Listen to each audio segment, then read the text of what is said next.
And we're live. Hello, everybody, and welcome. I'm Beth Holland from EdTech Teacher, and thank you so much for coming to join us this evening as we're talking tonight with some great special guests about preparing parents for a year in technology, because we realized that with parents coming in and lots of new devices in the classroom and the start of the school year, that having that conversation about how to get our parents ready for the learning that's going to be happening in the classroom really is important in terms of making them partners and having them as part of the community. So I'm thrilled to be joined tonight by some excellent educators, and what I'd like to do is let each of them say hello and introduce themselves, and we'll actually start with our special guest. So we'd like to thank Devorah Heitner for joining us, and Devorah, why don't you go first and say hello, and then I'll let Carl and Lisa say hi after that. Thanks so much for having me. I'm Devorah from Raising Digital Natives, and most of what I do at Raising Digital Natives is prepare parents for tech in and out of the classroom. I do a lot of parent education, and I also help schools develop plans for how to engage parents with educational technology initiatives, and a lot of that initially starts with calming the panic and then goes into deeper research and deeper engagement. Great, thanks. Carl or Lisa, go ahead. I'll go and jump in. I'm Carl Hooker. I'm the Director of Innovation and Digital Learning at Eanes ISD, or a school district just west of Austin, Texas. We have 8,000 students with one-to-one iPads, and so I have a lot of conversations with parents on a daily basis, especially right now at the start of school as we handed out iPads to all of our sixth graders today. So lots of good conversations, and love this topic, so I'm excited to be here, and thank you for having me. I'm also a consultant with EdTech Teacher, by the way. Should mention that as well. Great, thanks, Carl. Go ahead, Lisa. Hey y'all, Lisa Dabbs here from Southern California. Great to be here with all of you. I am an educational consultant, a consultant with EdTech Teacher, and I'm also a former principal. So this topic is very near and dear to my heart, having spent 14 years in the building as a school principal, dealing with a lot of concerns that parents would have not only about curriculum and instruction and discipline, but also the entrance of technology in a big, big way. So this is a great topic. I think it's one that's so important, and I'm happy to be here. Great, thanks. So again, thanks to everybody who's joining us. I know a number of you have started to say hello in the chat box, so we want to make sure that this is a great conversation between not just the four of us here in the Hangout, but all of you. So throughout the conversation, please feel free to add your thoughts into the chat, and we will relay that to our speakers. And then Patrick Larkin, who also works with us at EdTech Teacher and who's Assistant Superintendent in Burlington, Massachusetts, is going to pop in magically and join us at some point. He's running a little bit late. But what we'd like to do is really set this up as more of a dialogue and a conversation this evening. So I'm going to share my screen because we do have a set of questions and wanting to make sure that everybody is able to see them. And of course, right now, as I'm looking for them, I think this should be it. Of course, let's see. That's not working right now. One moment, and let me try this one more time to get the slides going. Somehow I missed a step. You want to make sure you're not in full screen mode. Make sure you just present in a new window. I know. I was there. I had it all set, and it just disappeared on me. The magic of technology. In preparing for teachers with technology, sometimes it just doesn't work. But while I'm messing around with this, it looks like Patrick has just been able to jump in and join us. So as soon as he gets settled, we'll just completely put him on the spot and let him say hello. And hi, Beth. Hey, Patrick, thanks for joining us. I know you had a crazy day, but if you could, we're just getting started, but please say hi to everybody and introduce yourself, and then we'll get started. All right. Hi, everybody. Patrick Larkin. I'm the Assistant Superintendent from Burlington Public Schools in Burlington, Massachusetts, and looking forward to hearing what everybody here in the panel has to say about how they prepare parents for technology in the classroom. Certainly a good time of year to be talking about that. All right. Great. Thanks, Patrick. So that was also a perfect time to stall while I got my own technical things straightened out. So in pulling together tonight, we started with a series of questions, and this first one actually came, I was talking to a family member who has 2 middle school students, and what came from a conversation with her was the fact that her children are starting to use technology in the classroom, but what comes out of the classroom now looks so completely different than whatever existed when all of us were students growing up in a classroom. So she was having a really hard time wrapping her head around, like, what does learning look like when it's not worksheets and it's not standard quizzes and it's not tests? And so, with that in mind, that's where I'd like to turn it over to all of you to get your thoughts in terms of how do you explain to parents, like, what does learning look like when teachers start to use these digital tools? I'll go ahead and start because I have a very fresh in my mind story because it just happened probably about an hour ago with with iPads especially, and this could be the case of any district that's implementing technology, that there's a real kind of thought, and Beth just alluded to it, that if education was fine when I was in school, why do we need to change any of it? Everything was great. I graduated with honors. 1987, things were wonderful. Why are we changing all this now? And then usually the word that comes next is, we're putting these toys in the hands of kids. And so to really kind of get that idea across about, how do we let them know about the innovative things, it has to be a kind of a united front in terms of a message. And I know we're going to get into kind of messaging a little bit later, and a lot of the group here have some great resources for that. So I think we need to talk about kind of what words we use in terms of action words in the classroom. Using the word play is sometimes a negative thing, and there's appropriate times for that. But I think if you use the words explore or use the words create, those kind of words, when kids come home, they're saying, we explored this activity today, or we created this type of thing. I think that also helps with the message because it really comes from the mouths of kids. If they come home and said, I just played a game all day, I don't know what we did, then parents kind of have a different angle on it. And then, of course, they go to a soccer game and mom start talking about it, or mom and dad start talking about it, and they hear, all Johnny's doing is playing a game, and the next thing you know, every single kid, that's all they're doing with the devices. So it's really, you have to be real careful, and it's kind of it's a good conversation to start having with parents right off the get-go before we even get to the point where you're bringing in your own device, those kind of things, is to really let them know the why behind it more than just the what. Don't just let the device kind of lead the challenge or lead the change, would be my kind of 2 cents for that. And Carl, I really want to echo what you've said because I live close by to a huge district where I was a former principal, and they had a fantastic rollout of one-on-one laptops. And because they didn't do the background work, they didn't set the stage for parents. Teachers knew what was coming. Of course, the board had approved it, but parents weren't well informed. And unfortunately, it caused such a stir because parents did not know what you just said, Carl. They didn't know the what, they didn't know the why, and they didn't know the how. Kids came home with laptops, and parents were just beside themselves, running to the board, sharing their concerns. So the rollout and all that backwards mapping and making sure that parents know, like you just said, Carl, what it is, the intention is in terms of using that technology is just so critical. And to remind them that something we all know, but is not necessarily true for all parents, that these technology tools go hand in hand with the pedagogy. They support the teaching pedagogy. They support the art of teaching in the classroom. They don't replace it. And so it's so important to set the stage for parents as we roll out devices, as we roll out BYOD. And so I really love what you had to say about that. So critical, so important. Yeah, I just wanted to follow up and say another thing we can talk about is schools have changed, so has the workplace. And I don't believe that the workplace is the only reason that we're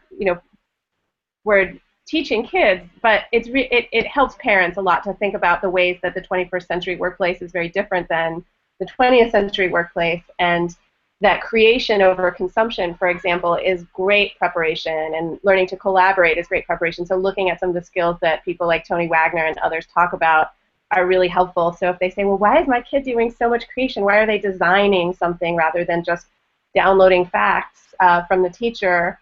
We can really help them understand that when we talk about some of the opportunities that maybe didn't exist, when their parents graduated, that are going to be really relevant for kids today. Yeah, and I agree. And one of the things we try to do in Burlington whenever possible is have the kids explain what they're doing and why they're doing it, not how do we as the adults.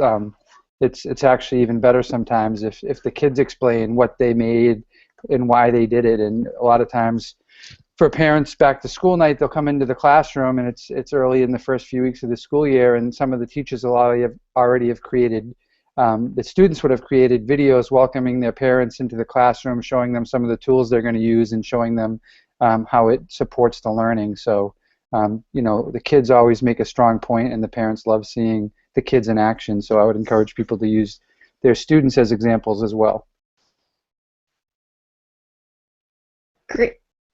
Great, thanks everyone. And I think, it is certainly something where, the parents don't necessarily know what's coming, and it's hard to frame it for them. And I know just having taught when social media was first coming out, and in 2005 and 2006, and they were starting to hear what was going on, and it was a challenge for us as a school, even though we weren't in a situation yet at that time of being one-to-one, but helping to bring the parents on board.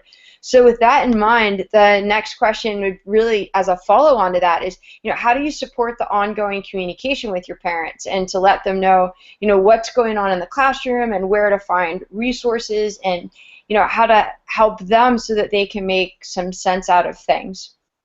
And so, I think Lisa, Carl had some ideas first, and I'll let you take it away. Sure. Thanks, Beth. Yeah, I do have a couple ideas I want to share. I think it's so important, and I think it's going to resonate, here in our time together, how important it is that we stay connected and we communicate. I think one of the areas that we can sometimes fall short in is thinking that we've communicated clearly when in fact we haven't. And there's so many ways to take advantage of clearly communicating our tech proposals, our tech support, our digital things that we're going to do in the classroom with students, and sometimes we're not aware of it or we don't take advantage of it. So I just thought that it's important to say, let's stay connected. Let's continuously stay connected with our parents, and it goes beyond the traditional newsletter or the flyer that goes home, because now we have options, or dare I say it, and Patrick, I'm sure you and Carl are very aware of this, the calls that come from the robocalls from the school district, and that's great. But what could we do? You're a classroom teacher, you want to do something more, you're a school principal, and you may already be doing some of this already, those of you that are with us this evening, but just sharing a few things that I think are really important. One of them is consider trying some technology tools that can support communication. And so one of the tools that I really love is Remind, and Remind has done a fabulous job of providing an opportunity with a simple tool that can either be used via app or via text or via their website to connect parents to what's going on in the classroom. Teachers initiate that, they share their classrooms on Remind, and it gives the parents a lens into what's going on in the classroom. They can stay involved. If I'm a working parent and I can't even make it to back to school night, how am I going to know what's going on with my child in the classroom? So using Remind or a tool like Remind, it gives parents a real great lens and insight into what's going on in your classroom, or as a principal, what's going on in your school. And today Remind launched a couple of new features which are totally cool, and I really recommend that you check them out. One of them is going to be voice clips. So now you can add your voice to Remind. So something to consider, and voice clips leads me to Voxer. Voxer is a great app. Again, it's one that's very powerful for supporting connections. There's about 600 of us educators on Voxer sharing in Voxer, which is a walkie-talkie app. But think of using it beyond just connecting with the people that you know. Think of it connecting with parents in your school or in your classroom. Again, it goes beyond the traditional robocall that a lot of us are familiar with. And you can do more in Voxer than you can do with the robocall. You can, again, share links, share resources, you can share images, and it's another way to connect parents to what you're doing. Another couple of things that I think are important are to consider doing a classroom blog or a school blog if you're a principal. And I know that a lot of teachers and principals would say, that's so much work. But you know what? It takes work to move places. It takes work to move them out, and it takes work to move your classroom or your school forward. And I chose Linda Yolis because she's from California, and she's amazing. And it's just an example of a teacher who's in a second grade class who's teaching her kids to blog, but she's sharing that with her parents. And, they're sharing it with grandparents. And kids are learning how to, and Devorah, I know you're going to talk with us a little bit more about this, but they're learning how to really capture the idea of, what is a digital native and what is digital citizenship. And so blogging is a way to begin to do that, and she teaches them about commenting, so it's so supportive. And then lastly, I think it's important that if those things are too much, if they feel like too much on the plate, Why not develop a wiki or a Google site? And there's tons of resources available for how a classroom teacher or a principal could create a wiki. And again, post what's going on in the classroom, post what's going on in the school, post about your goals, your dreams, your visions. Not just, the Halloween parade in elementary school, which is always so popular, but what kind of content are you exploring, and what tools are you using to explore that content? Why is your child going to be allowed to use this device? And going that extra mile with parents to help them to stay connected. So I just think it's so important. And again, we haven't mentioned this too much, but many of us have worked in schools or work in districts where language is the key. So how are we going to bring in parents who speak a language other than English into that? And there's so many ways that by using these tools, you can really support a parent who might be new to this country or still not mastered the fine art of speaking English. And it's just a way to include everyone in the work that's going on in our schools and in our classrooms. Great, thanks. And I know that you had, or there's some other options as well, talking about resource sharing. And I can't remember now. I think Carl, were you going to take it from here? Yeah. So Lisa kind of hit a lot of the great points that I was just going to bring up really quickly. But obviously, having that one kind of one-stop shop for everything. This is just a screenshot of our LEAP page. It's called the LEAP Initiative, is what we're doing here with our one-to-one devices. But it's a place where we put everything for parents, including a little silly video there of me trying to get them to sign up for the Apple ID under 13, which is what we're doing this whole week with elementary students. So it's a great resource for them. And if you click a few more clicks there, Beth, you'll see some other ones kind of pop in here. This is really not a new concept by any stretch, but it's kind of this idea that actual companies are doing, which is where they're hiring someone to be not a PR person per se, but more of a corporate reporter. And so what they do is, you have someone whose job is to basically craft the internal message of what's going on, and then they push that out over multiple media. And this could be as big as a district thing, or just classrooms. Twitter is a great example. We had a third grade class that was doing this, where they were essentially, they had one student. Actually, I think it was first grade. This was even crazier. So they had a first grade class Twitter account, which is awesome. And they had a student every day that would go and use that account. The teacher would log into it, so they wouldn't have the login rights and all that.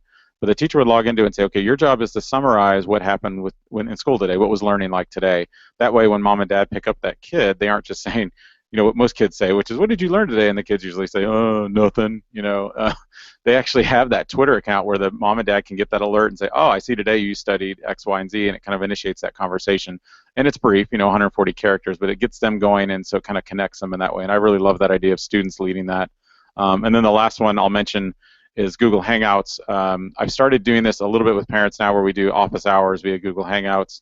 I know a lot of parents work late hours. They can't get to the school for the back to school night type things.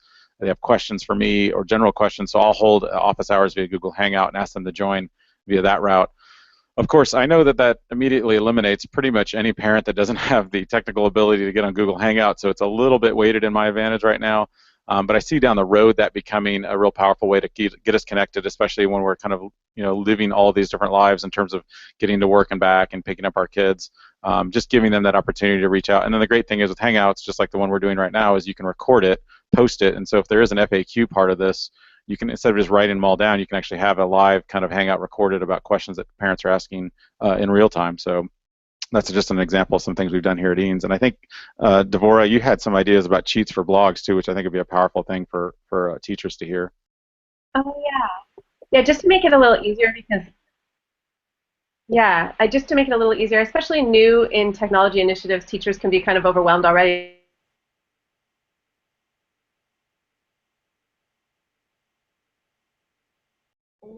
Devorah, we may have lost your audio for a moment. Hopefully the rest of you can still hear us. So, I mean, Carl, if you can hear me, nod your head, or Lisa. Patrick, great. Devorah, we may have lost you briefly. So with that, she just had a really good point too. It was like the most important thing that we'll ever hear, and she got held up right at that moment. That's like the one thing I want you guys all to know is and then it just. I know. Well, hopefully her audio will come back, or maybe she has to log out and log back in again. So while we're waiting for the awesome piece of knowledge about cheat sheets for teachers with blogs, Carl, tell us a little bit about Mailchimp for a second, and then we'll hopefully be able to get her audio back online. Yeah, this is just one other one. I mean, newsletters are, have been around forever in a lot of ways, whether it's just the one that goes home in the Thursday folders, or it's the principal writing a PDF that goes out via email blast, or now the blog. This is just another kind of newsletter feature. I love using Mailchimp. It's free. You can upload, I think it's 5,000 email accounts to it, and you can have people actually subscribe to it or unsubscribe to it. And what I love about it is, if you get perfect timing there. So if you see what Beth just kind of clicked on, is you actually have some back-end data to see like who's clicking on what. Are they actually opening it? Rather than just sending an email out and saying, gee, I hope everybody read what I sent, you can actually see like, wow, 56% opened it, which I found out was actually not a bad number. 35% is about the average open rate of most emails, which kind of scares me.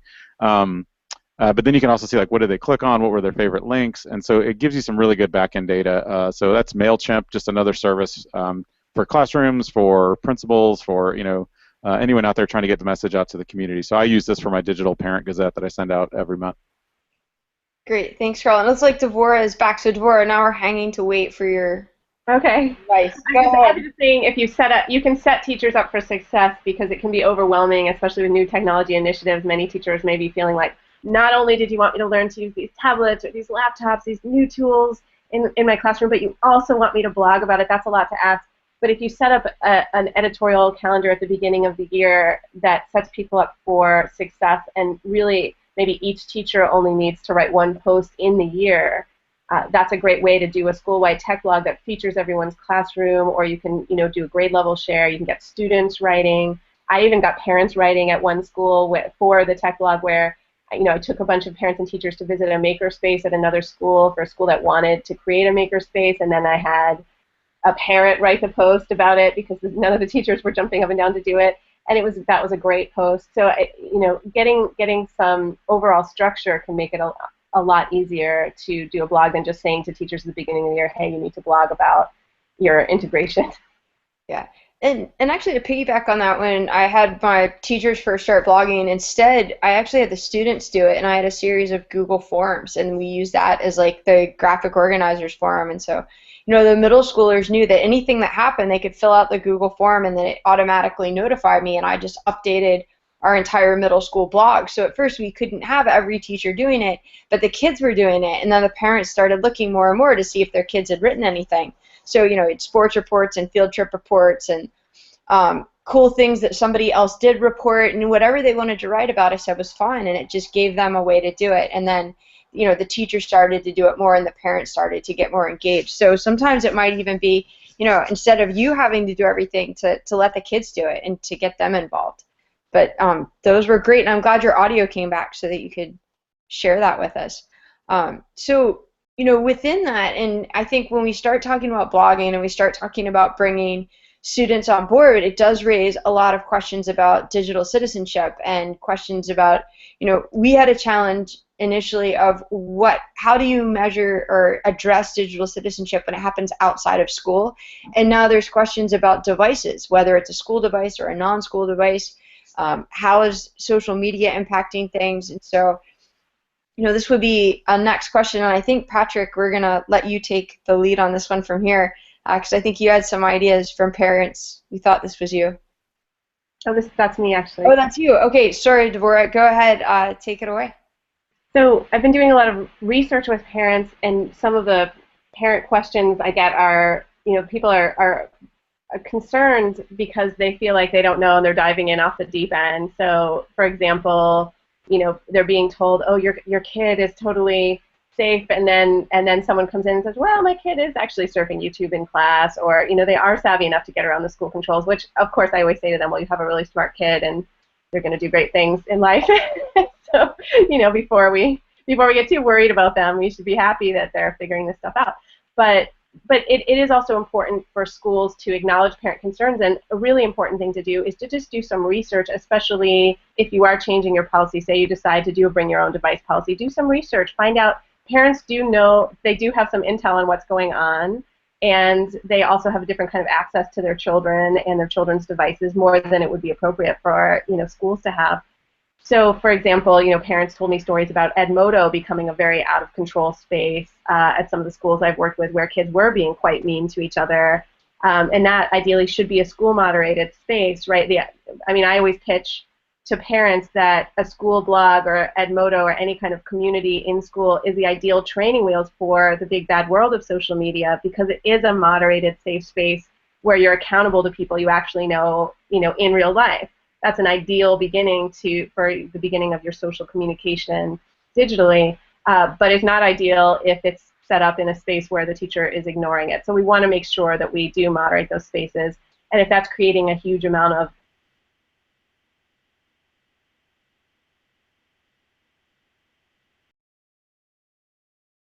Oh no, limit on answering them, right? We don't necessarily need Edmodo to be, or any other, social space in the classroom to just be on all the time, for example. It may need to be more bounded.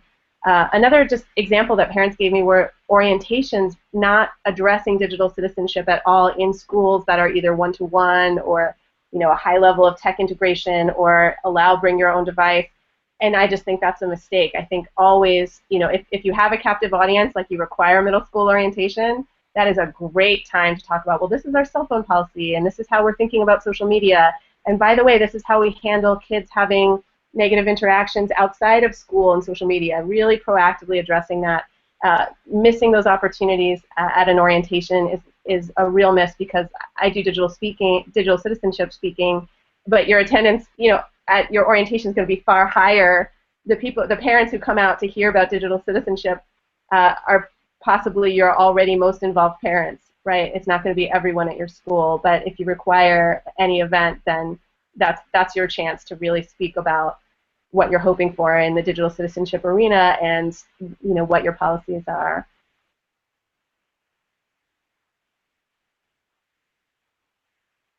And then I just can add that we want to move beyond this idea that that digital citizenship is a one-time and then we shut up. Like, we show the video, here's the common sense video, or here's the video we made even as a class, and now we're done. It's September 5th. We're done with digital citizenship for the entire year.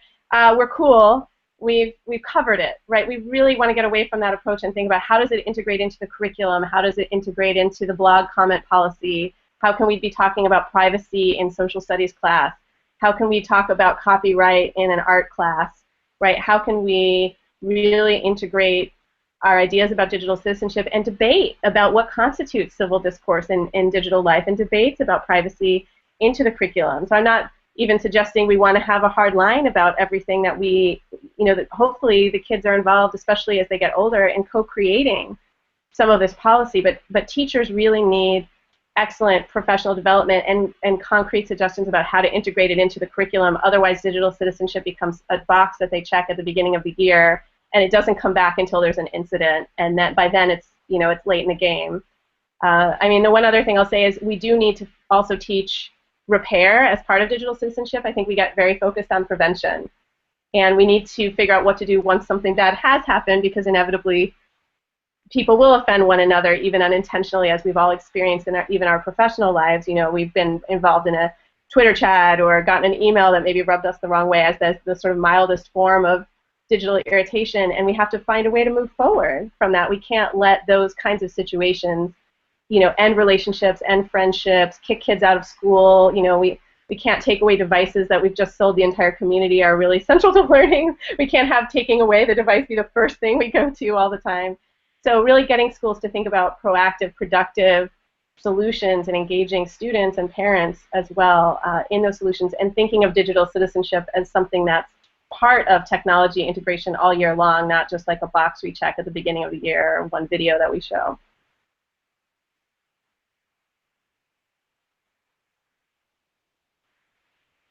Was that one? I really like the digital age has some challenges, so that's something else that we can offer parents some empathy. But I think Carl's point about there's some upsides in having these connected parents, but also, I've been doing app design workshops with 5th graders all year, and the most common app they design is one that gets their parents off their phones by the sound of their voice or some other trigger. So the kids are also feeling a little ignored, because their parents are so digitally connected, and that's a feature of family life in the digital age, right? That we're also connected to our workplaces and connected to things that might be more fascinating than our 5-year-old talking to us in the moment. So the fact that kids are coming up with these ideas about apps to disconnect their parents so their parents can focus on them, I think is really interesting. And I have a follow-up point, just as you were talking, Devorah, about that kind of idea of the kind of I love the way you said it. You said, we need to talk about repair as much as prevention. I thought that's very accurate. Um, we were doing a parent night about a year and a half ago, and I got surrounded by a bunch of parents that were not happy at all, 8th grade parents, and they were talking a lot about how, how are we going to get, there's social media now, we got to deal with this, and now we have devices, we got to deal with that. And a smile kind of started creeping across my face, and it wasn't because I thought it was a funny situation. I was actually, it was uncomfortable, but the truth was, I looked at them all and I said, guys, this is a great thing to have. It's great to have this conversation now versus when your kid has left your house. So when your kid is off into college, and all of a sudden you say, wow, I guess we should have talked about that before they went to college and made some big mistakes. I'd much rather make a small mistake now where we can all kind of work together as a team to correct that. So I love that way you said that about having that kind of conversation about what do we do to repair it now versus when they're 18, and it could affect them down the road with their college or career. So just my 2 cents there. Yeah, thanks, Carl, for jumping in. And I think, Patrick, you had some other ideas on it. You've done a lot of work with parents as well, so I'll let you take this over. Sure. Again, this isn't anything necessarily original for the group here, but for those out there, because I steal a lot of great ideas from Carl and Lisa and Devorah. I'm writing down as she speaks tonight. But anyway, we hold monthly parent tech nights once the school year starts, and the biggest one that draws the crowd is whenever we talk about social media, the social media tools the kids are using. We spend a lot of time for going over what these different tools do, how kids use them, and we don't try to alarm parents, but we do try to educate them, and just the fact that the age restrictions for most of these things are 13 years old. So from the school standpoint, we're not encouraging kids to sign up for these until they get to that age. We're not encouraging kids to lie on online forms that they fill out. Again, just talking about some basic digital citizenship. But also the fact that, things like Instagram, if you do some hashtag searches, same thing with Twitter, you can come up with some pretty nasty things. And parents aren't even aware of that. Of course, that's not how we're promoting it. But we want to make them aware of this is what their kids can access. Also, Snapchat, I know why it was created, talk about that. But also, the kids aren't necessarily using it whenever, people see Snapchat on their kid's phone. They heard a little bit about Snapchat, and they feel like they're only using it for negative purposes. So just talk to the parents, let them know what we're hearing from the kids, what we see from the kids, and one of the things that we're trying to do this year is get a book talk together around Dana Boyd's book with parents involved. And it's complicated because it's definitely not a black and white conversation. There's a huge gray area. And parents don't even have any idea of how many directions this conversation can go in because it's so foreign to them. Again, getting back to our initial theme about it's foreign for parents to see these types of things used in a school, it's also really foreign for them to have their kids active on social media, especially if they don't have any clue as to what it is. So really important to bring them in as much as possible. And then again, we're a Google App school, so we'll bring the parents in to talk about the Google tools that we use, how we use them, and also how the parents can use them to maybe add some, to make some of the things they do easier, if they set up a family Google Calendar. So the technology is not always a headache. Sometimes parents might feel that way because they're overwhelmed by the fact that, we're diving into it so much, but we're actually show them how, technology can save them time in certain areas of their life. So again, the monthly tech nights are a must. I encourage everybody, at least if you haven't done one before, start with a quarterly tech night and bring parents in and just have these conversations. So we always start with a topic, like you'll see on those slides that are right in front of you. But then at the end, it's always an open forum, like what are their concerns, what other questions do they have? Great, thanks, Patrick. And Lisa, I know you had something that you wanted to add. Yes, Patrick, I love that you do that. I mean, it's really great. When I was a principal, and you and I have talked before when we were both principals about the importance of bringing parents in monthly ways, monthly nights. I love that you're doing that, and I just want to add to that I really think the parents should expect that from their school sites. And I say that very boldly because I think it's so important. I can say with confidence that when Patrick and I were both principals, those were the kinds of things we did. Those are the ways that we, made sure to reach out to our parents. And as I said earlier, yeah, it takes a lot of work, but it's worth it in the end. And there's just a couple of resources, Beth, that I wanted to mention that I think were kind of a follow-up to some of this great stuff that's being shared. And one of them is a great book written by Lisa Nielsen, and she is at the Innovative Educator, and she wrote a book called Teaching Generation Text. And I think it would really allow for a great book study or a great book talk. But it's all about the idea that districts want to ban the existence of the utilization of bring your own device to schools, and many times parents want to go there too. No, I don't want my child bringing their phone. I don't want them bringing that iPad or that notebook or whatever.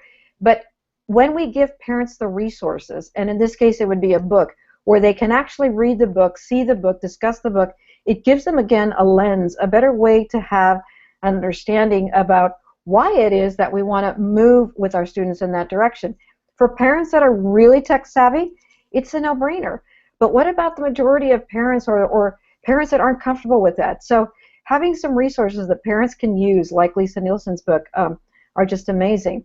And secondly, there's some great sites where we can send parents to find resources. One of them would be edutopia.org, and all you have to do is type in the search panel parents, and a whole bevy of resources pop up about how parents can be supported to seek out resources, seek out answers. Why are my children bringing their device to school? Which, again, schools should have laid the foundation for that. But let's just say they're falling a little short. How can we support parents to do that? And then the teaching channel. They're doing a great job of supporting parents around the world to have resources. And then lastly, here at EdTech Teacher, we're really building on supporting our parents and parents around the world, and how our parents can be informed about the digital age and being digital natives and supporting digital citizenship. So I just wanted to share the fact that if your school isn't providing the resources, you need to step up and ask. And if you step up and ask, and there's a little bit of downtime, seek out some of these resources on your own. Trust me, you won't be disappointed. Thanks, Lisa. And I think you actually gave us a great segue too into the next question is, what role should schools play in parent education? And, beyond just, meetings and newsletters, like what can we actually do to help bring parents on board? Because it is a challenge, just like as instructors, we're often working with teachers, and a lot of our teachers are parents, and, oftentimes we can have these conversations, wow, I hadn't really thought about explaining this. And I was working with a group of elementary teachers in Aurora, Colorado last weekend, and we started talking about going online and using the internet. And I stopped and I looked at the teachers and I said, well, do you ever ask your students to define internet? And can you do it? And so we had a really interesting conversation about the role of literacy and what does it mean to really be preparing these students. So, with that in mind, how can you, set a stage to be able to really educate your parents? And I'm going to turn this over now to Carl again, because I know he's doing some great things with being able to start educating parents, and has made his own course for it. Yeah, this came about over months and months and months of conversation with parents who are basically saying, Carl, could you just come to my house and just teach me about all this stuff, because I don't have time to just kind of sit through a parent night, and I kind of need all this information right now. And I started thinking, well, sure, I can come to your house. I could do it digitally or virtually. And in this case, I developed this course as a digital parenting course. It's actually public and on the web. You can download it if you want to. And a lot of it's just common sense stuff. I actually use common sense media, which I'll talk about in a little bit. If you go to the next one, you can actually see kind of the course design, where I just had it set up kind of as a weekly course. And what I did with parents, we ran this live, and I had 47 parents sign up, and I was the professor for 6 weeks last spring. And I would do quizzes and actually have them kind of make sure they read all the content, and then just kind of have a discussion thread that was private that we could all get into and actually have conversations about, whether or not this was, what our thoughts were on the process. And it was great for me because it informed me of what my parents and the parents in our district were thinking about certain things like social media and internet safety and cyberbullying, which has led into more great conversations in terms of bringing in experts to talk about it. So I felt like it was proactive. Now, I'll tell you, I was very purposeful in doing this on iTunes U. I know that that's not a device agnostic platform. I wanted them to use their students' iPads to take the course to model the learning. So it's kind of a covert way of saying, I need to borrow your iPad so I can learn for this course. Obviously, I could make this also on a course that's just a Google site or something online where everyone can get access to, and eventually I will, but I wanted to make sure our parents were using that to model as well at home. And then I think the next one is really just me talking a little bit about Common Sense Media, and I know Lisa mentioned some absolutely fabulous resources. Common Sense Media is one I use all the time. My digital newsletter, honestly, a lot of it just comes from here. I'll kind of curate it and look through it about every month and kind of see some new things that have come up, and I'll pick a few topics that I want our parents to know about when it comes to whether it's an app like Patrick mentioned, Snapchat, when that really kind of made a wave, now Yik Yak or Whisper. I will go through here and find out what's going on to make sure parents are at least aware of it. But it's a great resource, and I point parents to it all the time. So there's some great educational tools in there that I just wanted to mention. Great, thanks, Patrick. And or sorry, Carl. I'm trying. Go on. I'm multitasking, Beth. Go. Got everything going. Actually, before I go on to the next question, what I was trying to say was, Patrick or anyone else, if you have some ideas and you want to jump in, you might want to go ahead. I don't think I can. I just want to mention that. Sorry, Devorah, go ahead. I froze her again. Uh-oh, keep going, Carl. I cast a spell. No, I was just going to say that I'm going to steal Carl's idea. That's one of the best I've seen, honestly, is setting up that digital online course for parents. And his, again, if you're thinking about whatever device, we use iPads too, but whatever your device is that you're using in your school district, if you can get the parents on it as well, it really does put them in a first-hand position of being a learner with that device, and they see a lot more value in it. So that's idea number one to steal. Great. Sorry, Devorah, are you back? Do you want to try again? Sure. And I'm sorry, I don't know why that keeps happening. So I really like what Carl is offering to parents. I think it's really generous. One thing that I do always try to offer them, in addition to specific information about apps, I always try to get them beyond that. And here's a script you can use with your kids about any app. Get your kid to show you what the app does, and bonus points if they can show you someone who they think is using it really well and in a really awesome way, and maybe someone else they think is using it in a way that might not be so good for them. To get a sense of their standards, but also to depersonalize it, then you're not spying on their use of the app. Presumably they don't even have it yet and they're asking for permission, right? But just sort of a set of questions. So that way if you're sitting down with your child and they're showing you Ask FM, maybe together you can decide, maybe my 11-year-old doesn't need to be on Ask FM, right? I don't see anything good here, right? But you're looking at it together and you can have that conversation. So I think that can be really helpful. And then I love Patrick's idea about a book group, something like Dana Boyd, or a book like the Parent app, or a book like Hanging Out, Geeking Out and Messing Around. I find parents are really busy, though, at a lot of the schools I work with, so I also do articles, and sometimes I'll pass out the article in an informal coffee, and I'm talking like a 3-pager. They'll read it, and then we'll chat. So that's a little more realistic, but if you think you have a parent population that would read all of Dana Boyd's book or a chapter, I think it would be great to engage them at that level. Really fascinating, and give them so much really rich data that goes, get them out of the panic mode and into thoughtful mode. I really like the idea too, Devorah, about the parent and student kind of learning together. I get a lot of parents that'll say to me, and adults especially, that'll just basically say, I don't have time to keep up with them. They're so much more tech savvy than I am, which is true. They have time on their hands and no responsibility, unlike the rest of us. So they'll be able to get through technology and figure it out a lot faster. The one thing I always tell parents that they have that the kids don't have is experience, and to make sure that they talk to them about that worldly experience and say, this is great. Why don't you show me what Instagram is? This looks cool. Now, why are you taking all these selfies and posting them online? Is there a reason why you're doing this? Do you really feel like this is important? So kind of relaying that worldly experience and wisdom, which is something that kids don't have, and then tying it to their technical ability and say, hey, I'd really like to learn about Instagram, and have the kid teach them. I think that's a great kind of back and forth, and it just opens up another great dialogue between parent and child, which is always valuable.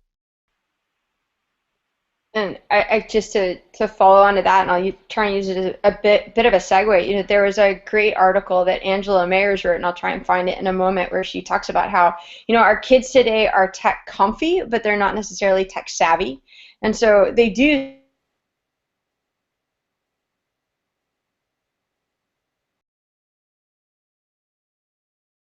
parents need us. Like there's dichotomy right now where our kids are very comfortable, where as adults and parents may not be quite as comfortable. And so a lot of concerns have been raised by the savvy adults who are asking really good questions like, do I need to be concerned about my child being on Instagram or being on Twitter, and who can have access to them, and are they being advertised to, and is this influencing and impacting the way that they're growing up? And there's been a lot of talk in the media about things like using Google Apps for education and Apple IDs being available for students under 13, and what do we actually need to be concerned with? And I was actually in a school earlier this week where I was working with this group, and they're going with one-to-one Chromebooks, and they're doing all of this for this next year.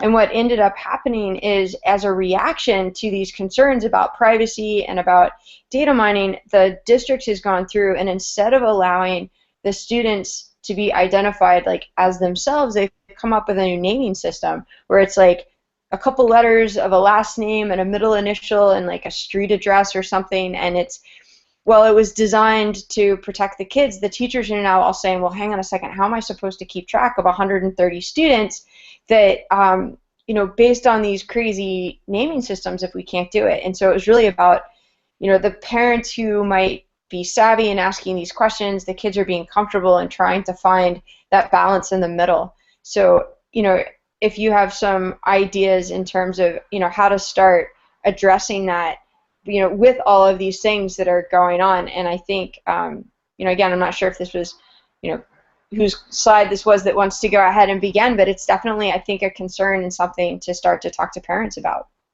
Yeah, I mean, this is mine, and I feel like I've kind of dominated a little bit too much of the conversation, so I'll just kind of lead this over to Patrick and Lisa and Devorah and talk about, we're doing the Apple ID for students this week, and it's really brought up a lot of concerns about privacy and like who's got all this data, where is it going? We've kind of just, we get into these things where we'll see something like a Google Classroom, which it was really kind of launched, magnificently in the last week or so, and everyone's just jumping on board. No one's kind of stopping to think, where is this going, and how are we going to get the data out of it? And so I wish I had like the perfect answer for this. I don't. So I'm glad that we have such a panel of experts to help me with this answer. And so I'm going to pass it off to them to help me, because honestly, what I've talked to parents about is, it is a concern, and I think that we need to figure out ways to work around that. Obviously, it's going to be awfully hard for us as we go along in life to get off the grid, as it were, with our own data, because it just seems like it's more and more intrusive. So we want to make sure that we're managing that, and we're reading through those acceptable use guidelines or the terms of agreement with all these companies when we go forward, because they will, there's some power in that data, and they know it. That's why they're so quick to kind of jump into education too. So I'd love to hear what the rest of the panel has to say about that.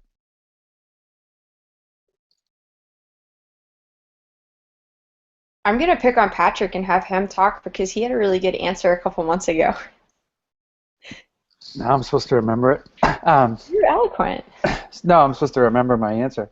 You can remind me if I don't hit it, but again, one of the things we've been assured of from Google is the apps for education, there's no data privacy issues, which I know is a big concern. We've been over that a lot with parents, because I think a lot of people get confused with, I sign up for my personal Google account and some of the stuff that can happen with that, and as opposed to the education account. So, I mean, I think Google was put on the hot seat a couple months back about, Google for apps for education, and they really came out with a strong answer, and because Classroom is, part of that, we're optimistic, we're confident that that's still the case with the information that we're using from the school standpoint or stuff that kids are entering in, that it is protected. But when it comes to some of the other ones, I know we do have to read the fine print. I know I think it was during our webinar, Beth, where somebody was mentioning a resource that students signed in and the company went under, and they were selling information from students to try to make some money after they went bankrupt.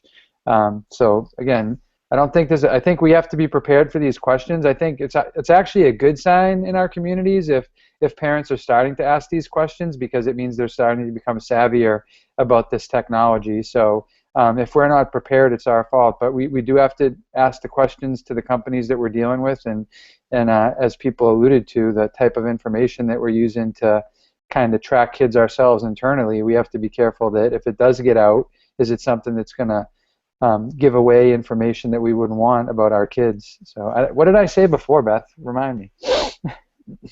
But you've made some great points, part of it being that, we're really trying to start modeling our students for where it is to come. And so while we need to be prepared for it and understand that there's some risks and the benefits, but at the same time, we're having an opportunity to be having conversations with students and having conversations with parents, and then, being able to have this gateway to guide our students with, towards this environment that they're ultimately going to be let loose in. So Right. it may be a little bit of a cost benefit, but I think, the benefits might, ultimately outweigh some of the risks if we're careful. And I think, a lot of the companies that all of you have mentioned right now have got great reputations in the education world. And, I think so far, if, again, reading terms of service carefully, that it can go forward. I know, Devorah, you had another comment, and then we'll keep moving from there. Are you still here? Or not? Devorah might have. Oh wait, here she is. You're back. Okay, go ahead. I was just going to quickly say one bad example, which, I mean, not to tell tales out of Chicago public schools, but they made the students wear IDs for the last 3 years that had their passwords on their ID. So if you lost your ID, anyone could know your grades, your everything. I mean, if you have an IEP, that's all there, right? So we don't want to do that. Let's just see that that's not the way to go, right? We should not force students to wear their school email password, which has all their data around their neck all day long. Yeah, that's a great point. And Lisa, go ahead. You had something as well. Yeah. And Beth, I'd just like to add also that, some of us here are parents. I know Patrick's a parent, and Devorah is, and I am as well. And Carl, I don't remember if you are either. But, what I love hearing from Patrick and Carl is that, again, they're setting the stage for their students. They're informing the parents about what it is that their children need to know. They're letting them know that, the world that they're entering is not going to be the world that they were in, meaning they being the parents. And, both my sons, who are in their 20s now, they went to a distinguished school. And this distinguished school didn't do anything to support digital citizenship at the school. And what ended up happening is it backfired on them in terms of the fact that kids were going onto Facebook and really harming each other, to Devorah's point a little earlier, bad-mouthing each other, sharing terrible things, all those ugly things we see on these, silly sitcoms or dramas on TV. Those things happened at my son's schools. And again, we're talking about distinguished schools with high test scores, and we as parents had to finally go in and say, this needs to stop. You're not doing your job as a school site to support our kids to learn how to converse and react in ways that will not cause problems, that will not cause lawsuits. And the lawsuits that are going to come on you, the school site, and we can all probably share stories from people that we know around the country and even around the world, if you're not doing your job. And so it became like a wake-up call. We don't have to worry about Google and Edmodo and Remind. We need to worry about the kids that are in our school that aren't receiving the support from their school or even from their district to learn how to be and doing the kinds of things that, I'm so glad that Devorah is doing, and Carl and Patrick as well. So just something really important as we talk about informing our parents and supporting our kids and supporting our teachers. Let's do those things to avoid the kinds of issues that could turn up if we haven't done our research, we haven't done our homework, and we haven't taken the time to support our kids. Thanks, Lisa. And I think that really brings us sort of the last question we had is, like, how do you invite your parents to be involved in all of this and to be a productive part of the overall community? And an example that comes to mind, Kristen Wydeen, who teaches in Windsor, Ontario, does a great thing with her students where she has community reading time. And it started before they had devices in the classroom, where they invited the parents in, it was once a week, and they could come and read with their children, and they had community reading time. Or if it wasn't the parent, it could be a family friend or a grandparent or anyone else. And then as she got devices and technology introduced into the classroom, it became a big piece where she empowered the kids to teach the parents to bring them all on board with it. So, one week she said to the kids, okay, we've got our own class Twitter account, so when all of your parents come in this week, instead of reading, I want you to all to teach your parents how can they get on Twitter and how can they start to follow what we're doing as a class. Or all of you are starting to blog, so when your parents come in, I want you to read from your blog and introduce it to them and show them how they can find your blog. And so she really used the kids to create that community, and she used that designated time. So I know we only have about 2 minutes left, but if you have some other ideas that you could share for, how can we really bring the parents into this community and get them involved into the classroom? Anyone? I saw a good one on this. George Couros was mentioning this, and I forget. I apologize to give credit for who he heard it from, but it was setting up like kind of a group of parent commenters. If you're trying to get the kids to do blogs, so basically like parents sign up, and for 1 week, like it's that parent's job to go in and write comments on all the classroom blogs, and so again, gets the parents more connected, going online, seeing what the kids are doing, and so that's one I was going to steal myself, because you always struggle. You have kids doing this work when it comes to writing and publishing and posting, and if they don't get comments, they start to feel bad about it. So if you could line up parents to take that task, the parents like it, the kids love it, and again, I apologize to whoever was the source of that original idea, but saw a great deal of success with it. Thanks, Patrick, for that. And I think we have a lot of, within our chat here, and, we might give you the last word on that, because it is a great point about getting the parents involved and letting them, if we have these opportunities for our students to get an authentic audience, and we're teaching them how to be, taking a proactive stance and developing themselves as digital citizens, it's such a great opportunity to then let the parents model that same type of behavior that we're hoping to get out of the kids. So I really, I'll turn this off in a moment and let everybody say goodbye. And I want to thank all of you for coming and joining this conversation, and for everyone in the chat. Thanks for that. But to let you know, we have more learning opportunities. So we will be continuing our fall webinar series. We're going to take next week off with the long week with the Labor Day holiday, but the following week we're going to be talking back to school with iPads. The week after that we're doing back to school with Google, and it's not on the calendar, but we are going to do a Google Classroom webinar. It's going to be 3 weeks, so I think it's Tuesday the 24th of September, but we will email everybody about that because we know it's coming out. And if you want to come join us in person, the call for proposals is actually open right now for our iPad Summits in Boston and San Diego. So hopefully you can come join us. And then, as we've mentioned, we have a ton of resources on our website at EdTech Teacher. So, please take a look there. We've got lots of free tools for teachers, and some of them I think would also be very helpful for parents, particularly under our How We Help section. But with that, I will turn the screen sharing off so that I have a face again and not a screen. So hi everybody, but I want to let everyone else say good night, and I want to thank Carl and Devorah and Lisa for coming to join us tonight, and for Patrick, and we'll go from there. So if you guys want to say good night, and thanks everyone for coming. Good night. Good night, everybody. And remember, we're not raising kids, we're raising adults. Well, that was big for the very last time. Good night. All right. Good night, everybody, and thank you so much for joining us. Thanks for organizing, Beth. All right. Thanks. Yeah, thanks, Beth.